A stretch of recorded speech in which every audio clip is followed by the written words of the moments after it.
మోపిదేవి మండల పరిధిలోని దక్షిణ కాశీగా పేరుగాంచిన పెదకల్లపల్లె గ్రామంలో స్వయంభూగా కొలుతీరిన శ్రీ దుర్గా పార్వతీ సమేత శ్రీ నాగేశ్వర స్వామివారి దేవస్థానంలో దసరా శరన్నవరాత్రి మహోత్సవాలను దేవాదాయ శాఖ డిప్యూటీ కమిషనర్ ఆలయ కార్యనిర్వహణాధికారి దాసరి శ్రీరామ వరప్రసాదరావు ప్రారంభించారు. విజయదశమి పర్వదినాన్ని పురస్కరించుకుని సోమవారం ఉదయం ఆలయంలో ఆలయ అర్చకుల వేదమంత్రాల నడుమ దాసరి శ్రీరామ వరప్రసాదరావు ప్రత్యేక పూజా కార్యక్రమాలు నిర్వహించి శ్రీదేవి శరన్నవరాత్రి మహోత్సవాలను లాంఛనంగా ప్రారంభించారు.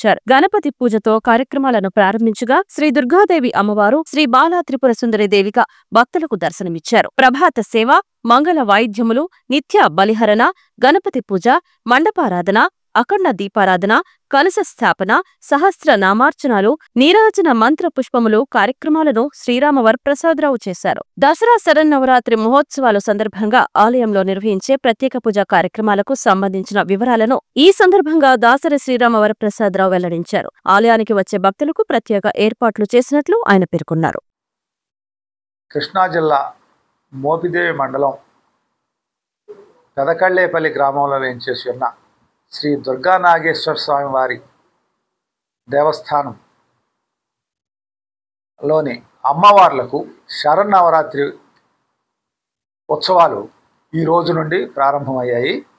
ఈరోజు గణపతి పూజతో, అదేవిధంగా శ్రీ త్రిపుర సుందరి పూజతో, అమ్మవారి పూజతో కార్యక్రమాలు ప్రారంభమయ్యాయి.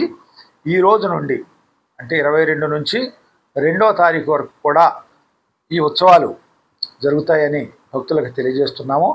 ప్రతిరోజు కూడా ప్రభాత సేవ, మంగళ వాయిద్యాలు, నిత్యబలిహరణ, గణపతి పూజ, మండపారాధన, అఖండ దీపారాధన, కలశస్థాపన ఉదయం, అలాగే 10 నుంచి 12 గంటల వరకు సహస్రనామార్చనలు, నీరాజన మంత్రపుష్పాలు, సాయంత్రం 5 నుంచి 6 వరకు ప్రదోష కాలార్చన, దైవ దర్శనం, నిత్య పూజా కార్యక్రమాలు, సాయంకాలం 6 నుండి 9 వరకు దైవ దర్శనం, పూజా కార్యక్రమాలు, రాత్రి 9 నుంచి 10 వరకు నిత్యబలిహరణ, నీరాజన మంత్ర పుష్పములు, తీర్థప్రసాద వినియోగము జరుగుతాయి.